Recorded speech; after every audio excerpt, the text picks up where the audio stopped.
everybody you're a doctor.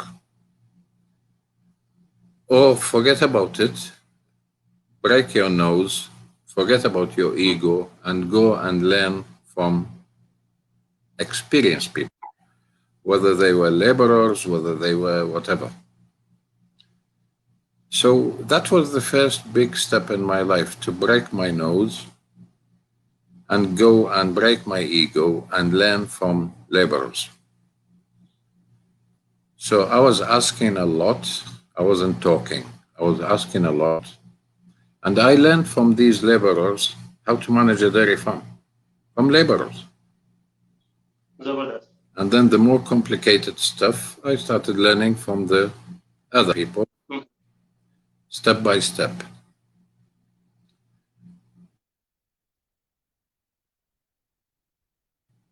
And so, like that, I gained, and but at the same time, it was shocking to know that Yes. despite all the years in college, Hmm. all what you learned in college is 5%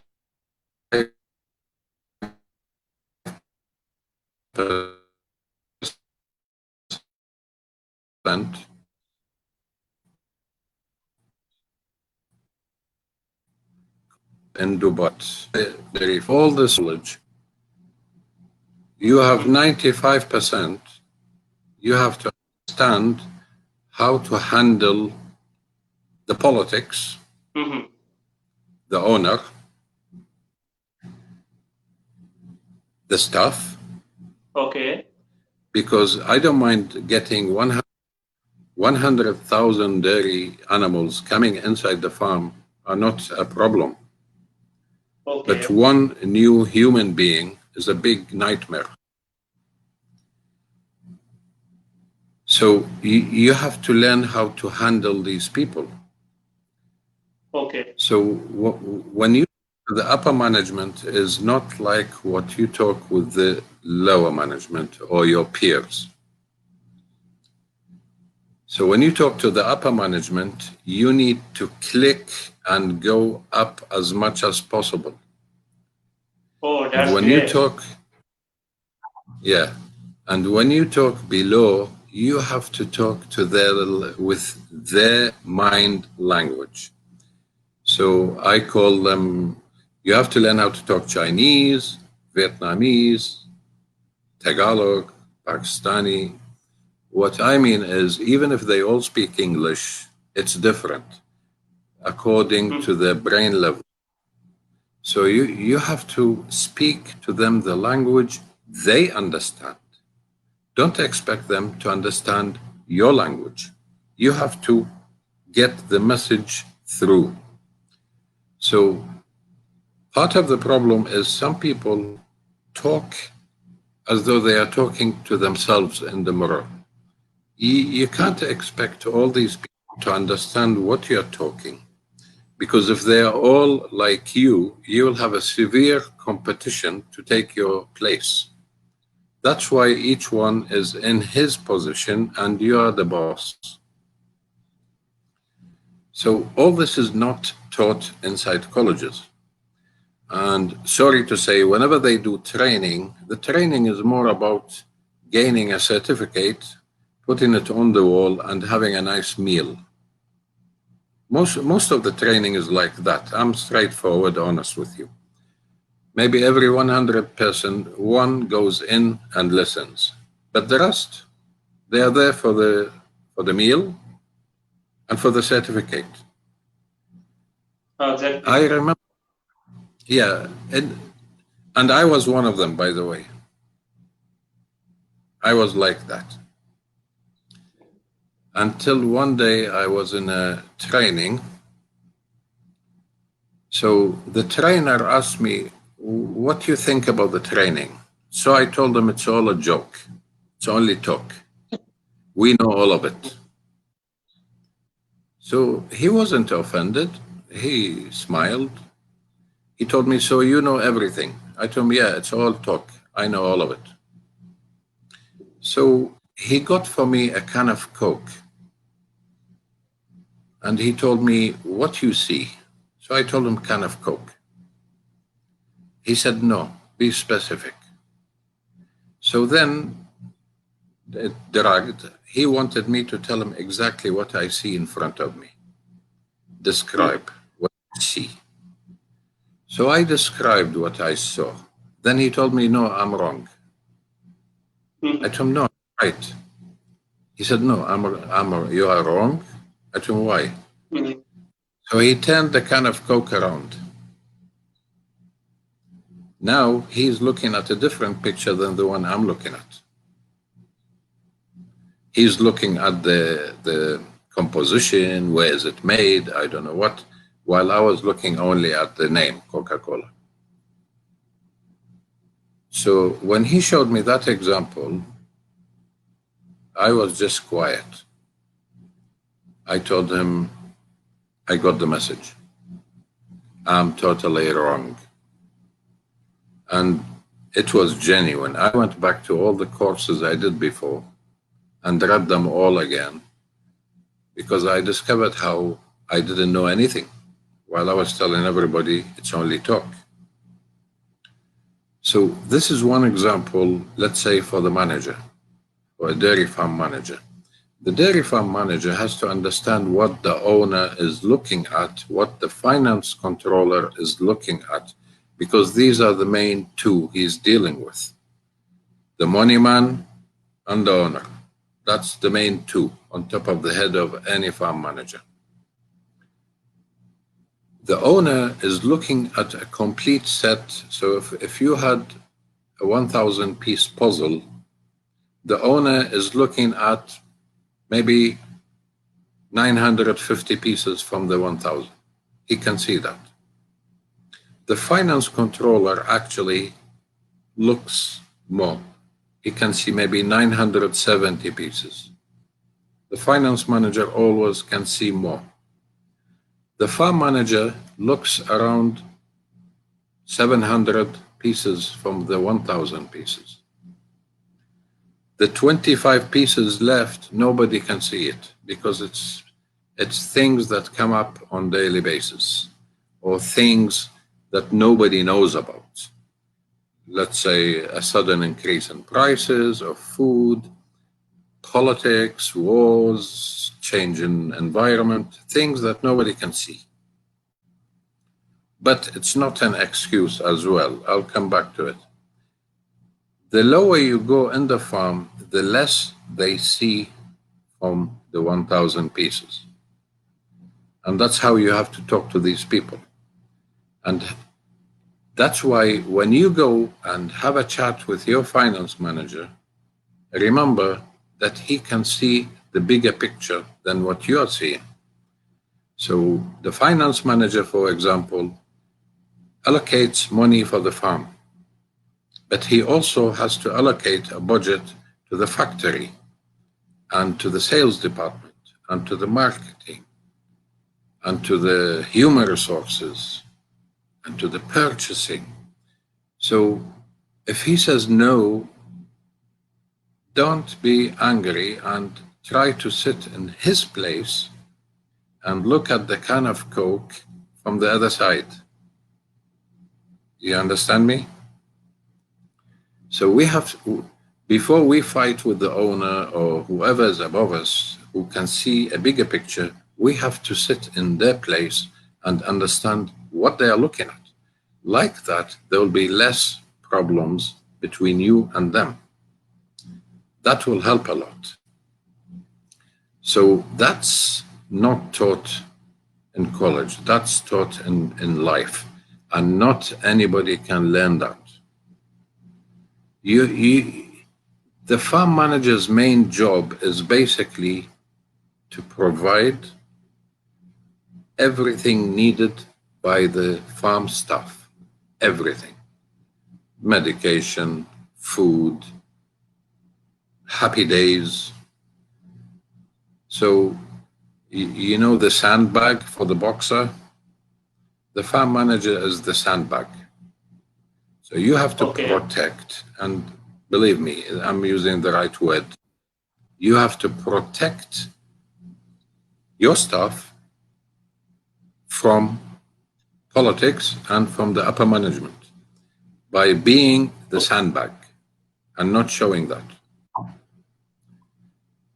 So you have to fight with the upper management to get for your people what they need. Because when you set targets with your staff, you also have targets with your owner. Okay. And the combination of all the department targets in a farm makes your targets with the owner. And without you providing what your people need, they cannot achieve, and the result, we cannot achieve as a whole. And then you have to deal with an angry owner. But that owner, if he doesn't supply what I need to give to my people, then there's no agreement. So it has to be an agreement between you and the upper and you and the lower. So all together as a team. So the team does not include me and my people or the farm. The team includes the finance manager and the owner. So in a dairy farm, the owner, the finance manager, the main ones I'm talking. Of course, HR, purchase, but I'm talking on the owner, the finance manager, you and your team is one team. The factory manager and his team, and the finance manager and the owner is another team. So it goes like that. Other deficiencies that they need to take care of is Plan B and the blame game. If you want to be successful, you have to forget about blaming anybody except yourself. Forget it. You are the sandbag. Farm manager is a sandbag, a boxing sandbag.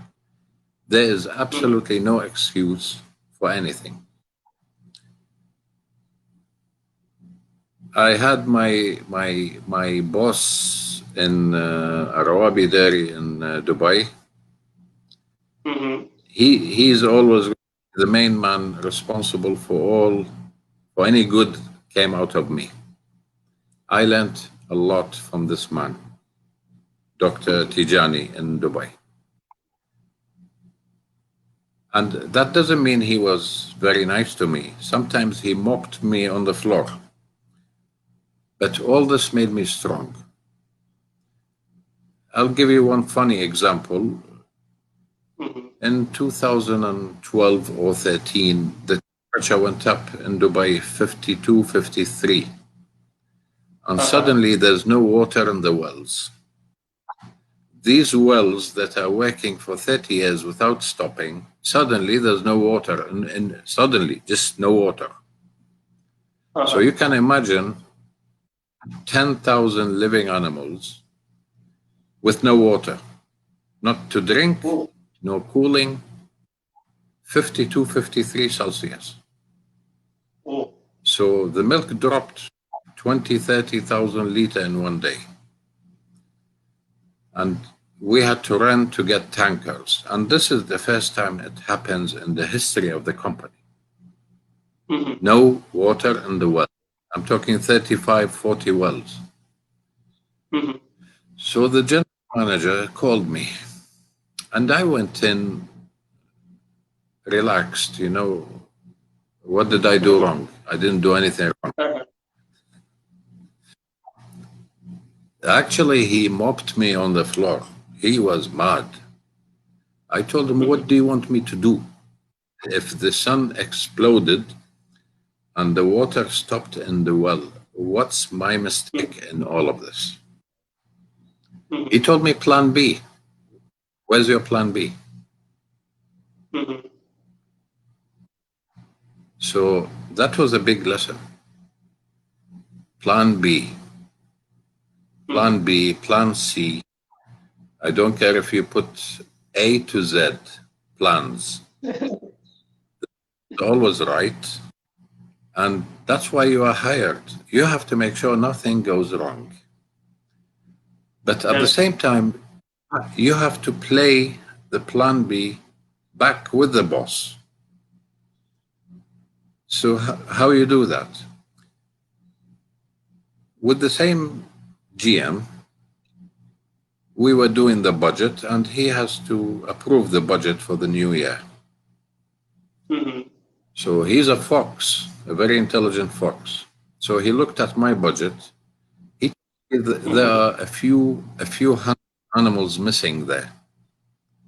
Where are these animals? I don't see their production. You have around 300, 400 cows. You don't have in all your next year calculation. They are missing. So I laughed. I told him, this is plan B. He said, 300 animals, plan B. I told him, you taught me. So he laughed. And he approved it. And within a few months, it was a very wise decision to hide the animals. So the management is a big thing. You have to learn how to play the game. It's a game. You know, you have to basically make everybody around you happy, not by cheating. Because let's say when I hide animals, he knows.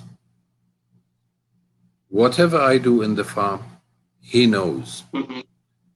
Because I don't want somebody, one of my staff, to go and inform the owner, Rami is doing 1, 2, 3. No. He knows. So there has to be that mutual trust in talking between you and the upper management. And this doesn't come abracadabra. This is built with time. Because if you are hired in a place, they need to know you, and your staff need to know you. And the most important day is day one, when you go in. Like, you don't go in and tell everybody you're going to hammer everybody. No. You have to gain the friendship, the trust. They have to trust you. Just to be a manager on the paper doesn't mean anything. These people have to build trust in you. They have to trust what you are saying. Because if you just tell your staff, go and do, and you ignore their opinion, you ignore everything in them, how do you want them to even like you? That doesn't mean disrespect anything. But if you go in with the mentality that you and only, you will fail, because you are part of the team. And these people, let's say, who's in charge of feeding, knows better than me. He's doing it every day. Who's in charge of breeding knows better than me. If he didn't know better than me, then I should terminate him, because I cover the whole picture. But they are doing the job all day, so they have to be better than me. But I have to have some idea of what they are doing, what they need. And then with all of that, you have to make sure that every single thing in the farm goes in the book. Records. The records are the most important thing in a dairy farm. If you don't have records, you're blind. And the records are also the language of the cow. So you can go in a dairy farm and ask the manager, how are things? What do you expect him going to say? He will tell you, great. Yeah? You don't need to ask anybody how are things. You just look at the cows and you look at the records. So if you saw shiny cows with a good body condition for a dairy cow, not a beef cow, you see good body condition, healthy, shiny, then you're going to look at the records. You see the production, the lameness, the mastitis, because a cow is all about the udder and the legs. And the most important is the legs. You lose one quarter of the udder, you have three more. You lose one leg, one hoof, you lose the cow. So, yeah, you have to understand the language of your people, all levels. You have to understand the language of the upper management, all of them. And you have to have certain things you don't play with, like interference levels from upper management. If you allow too much interference, it's better you leave your job, because that will remove any respect of your people for you. You have to have certain things you don't play with. Main thing like quality, whether it was food, whether it was medicine. You have to bring the best quality, but with the lowest price possible. But if you start getting poor quality stuff, you don't go and say because of the owner. No. It's because of you. I had some situations where I was offered a job and I refused it because the owner wants to do everything. I told him, you don't need me. You need somebody to blame. So you want to hire me to blame me. So if you don't get that job, no problem. God at the end of the day provides. You know, some people think that if I don't get this job, that's it. No. God is there. God provides. There's no worry. 7 billion people he's taking care of. So understanding the language of all your team, understanding the language of your cows, that's another big thing where there's a conflict sometimes or many times between what we learn in the college or in the books and what the cows want to tell us. And there shows the common sense from the non-common sense. I'm not claiming I'm perfect. I'm full of mistakes, and that's why I learn. Yeah. You have to follow the cow. If the book says A and the cow says B, you go for the B. Simple as that. That's great. Simple as that. Yeah, you follow the cows.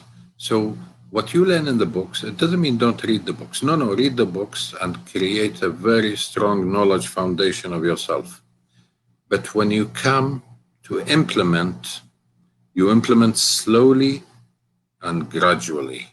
Cows don't like change. Cows are autistic animals. They don't like change. They want the same feed, same time, same people, same everything, same noise. Any change is stress.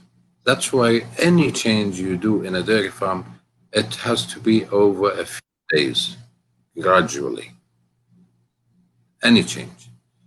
You asked me about the music. The music is for the cows to get used to noise. That's the main objective. And to be honest, better than music is open. Yeah, if you open a radio station, it is actually better than music, because the radio station has all levels of frequency. The music, let's say soft music. But when we put soft music, the idea was not to give the people headache in the farm, something to relax their brain. With the music, there was less talking between the people and more working. especially in the parlor. The parlor before was talk, talk, talk. But when the music came, nobody talks, they're all listening. They used to ask me every now and then to change the music because they had a headache from the same music. And it's correct. Keep changing. After that, even if the maintenance people are hammering whatever they are fixing inside the houses, the cows were lying down chewing without any problem. They were not affected anymore by noises. So that reduces the stress. So that's the benefit of having noise. Cows look big, but they're actually a very soft animal. Any noise makes them afraid. You asked me about the showers, and I'll tell you honestly, I don't like doing showers. I don't like it. But if you have no choice, you have no choice, and you have a limited budget, you have to find a solution.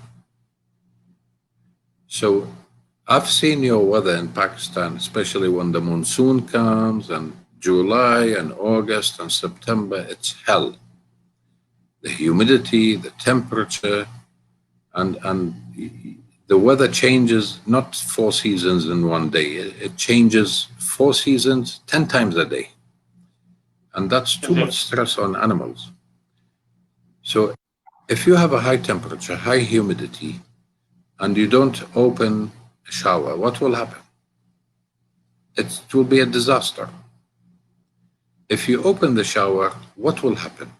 You'll have a small percentage of the animals affected, whether it was, let's say, thinning of the skin or some hoof problems. Okay, if you count how many, it would be a very small percentage. But the whole rest, the majority, are safe. So that was the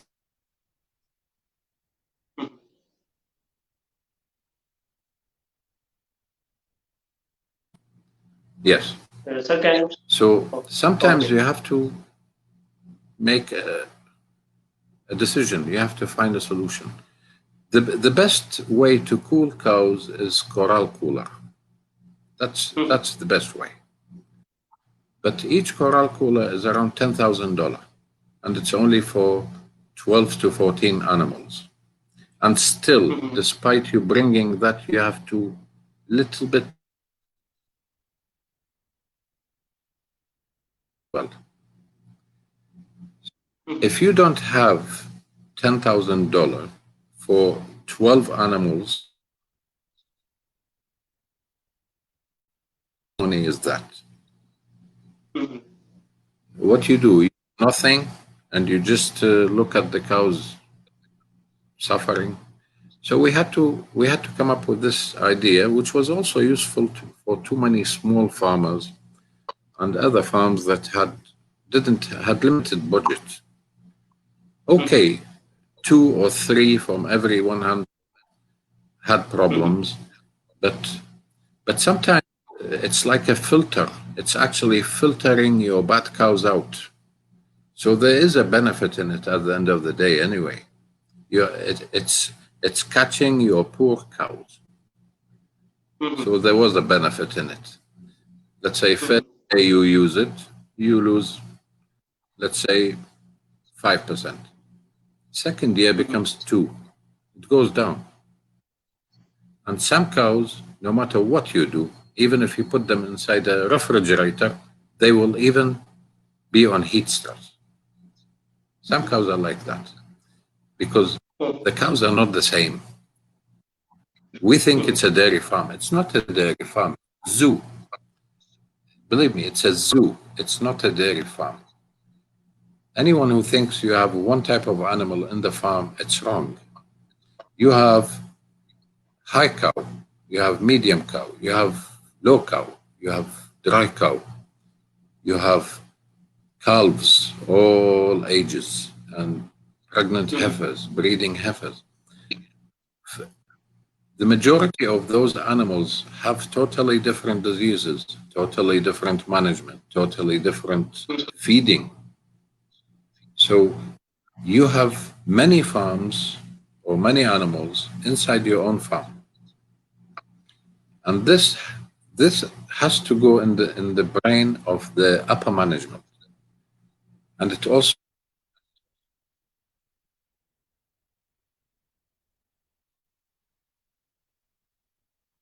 are you there? Yeah. Okay. Yes, sir. So I don't know. I a lot. I gave you a headache as well. Is there anything I forgot, or anybody want to ask anything, or yourself? I'm Uh, trying not to sir, talk too much, okay. but I try to cover a lot We of are things. Yes, sir. Sir, we are listening. We have listened you, and we are very gratified to you for your kind exchange of your knowledge skills. And as a last comment, I will request you to please uh, suggest to our small farmers that how can they improve their milk production of their animals, especially by using dairy feed, especially road grass or somewhat like this. Which composition of dairy feed do you use at your farm? See, composition. If anybody told you on an interview, put one, two, three together, and it will become a ration, tell him in the face, you're stupid. You don't know anything. Okay, you can't do it like that. Not even myself. You have to talk to somebody who's a nutritionist. He knows what he's talking about. And even he cannot talk. He will first want to analyze the feed items because you can get 20 oranges. They all look the same from outside, but they're not the same from inside. So every time you have a new harvest, you have to check how much dry matter, how much protein, etc.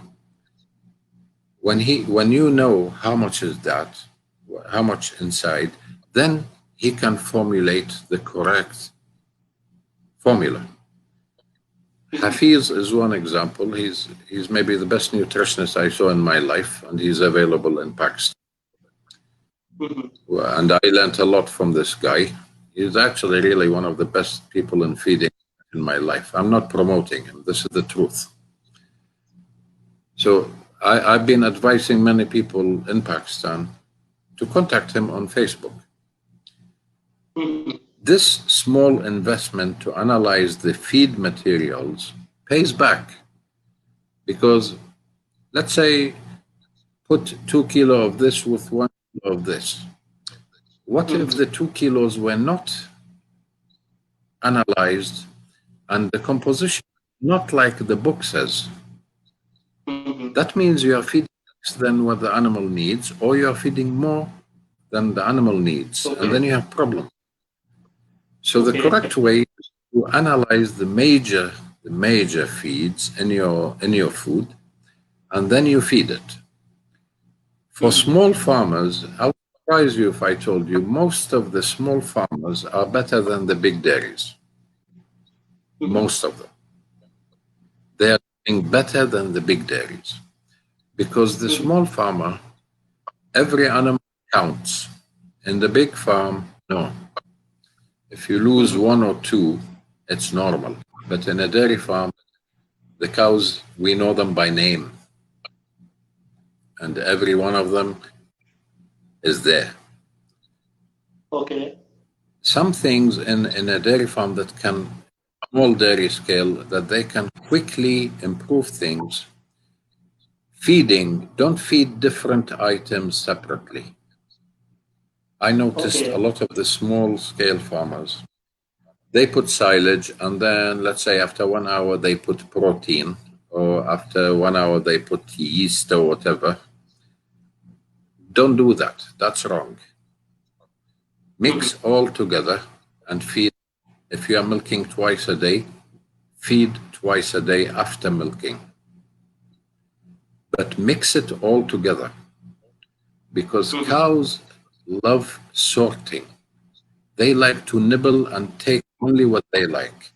So if you are feeding 5 items in different times, she likes 2, she doesn't like the other 3, she will not eat them. And then she will have a deficiency. So you have to force her to eat by fooling her, by mixing everything together. And then adding some molasses to glue it all together. It doesn't mean, a lot of people talk a lot about how powerful the molasses is. To be honest, I don't believe in the molasses. And maybe people will attack me. I don't care.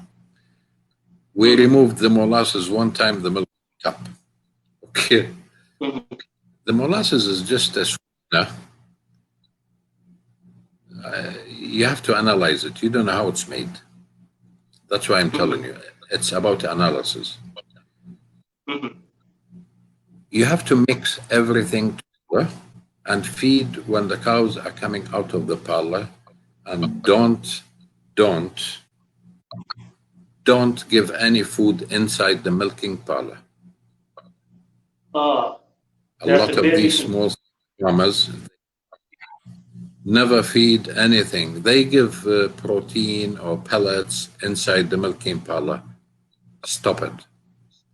That's a very bad thing. If you tell me why, I'll tell you why. First of all, the animals are eating inside the parlor. It's extra work for the staff. It's extra dirt inside an area that you want to keep clean. But the most important of all is if you are feeding inside the parlor, the cow comes out after milking and she's not very hungry. And if she's not very hungry, she's going to sit on the floor.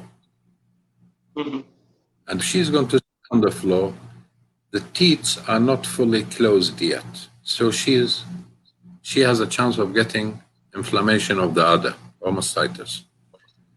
So when you don't feed inside the milking parlor and you keep that protein or pellets and you mix it with your silage and grass and everything, and they receive it all in one go after milking, that means they come out from the milking parlor and they will go to eat. When they go to eat, which is a treat, that means they're not going to sit down. So they'll spend half an hour eating. Within this half an hour, the majority, 99% of the teats are closed. I'm not talking about a teat with a cut in it. The normal teats will be all closed. It's through 7 maximum, but in the dairy world, some cows take. So Okay. when you feed all together, you mix it as a TMR all together, and you don't. If you have grazing, you don't have to put the grass in it. Just put the silage and put the protein and pellets and the corn and whatever you are feeding. Mix it all together. They come out of the parlor, let them eat. But if you have a house under grazing, don't lock the doors. The cows are not stupid. So when they come back from the parlor, they eat, and anytime they like, they go out and keep those gates open. They go out, they come back again. Cows are weird. And if it is 50 degrees outside and you have one cow sitting in and she's chewing the cud, don't call somebody to bring her in because you feel it's hot. She's not stupid. She's okay. Cows are like that. They finish eating. Let's say your house is concrete. 90% of the cows after eating went outside to the field. 10% stayed inside. Don't push them. Don't push them. They were living before us, and they had no issues. Okay. One thing I noticed: the more we think for the cow, the more we have problems. So just follow the cow. Follow the cow. Simple as that. Keep her close to nature as possible. Yeah. Sir, I guess I am And regarding the babies, facing the some. calves, Uh, at the last, sir, I would like to ask you a take-home message for our audience, especially for those who are fresh graduates and are going to field to execute their knowledge or to learn their skills.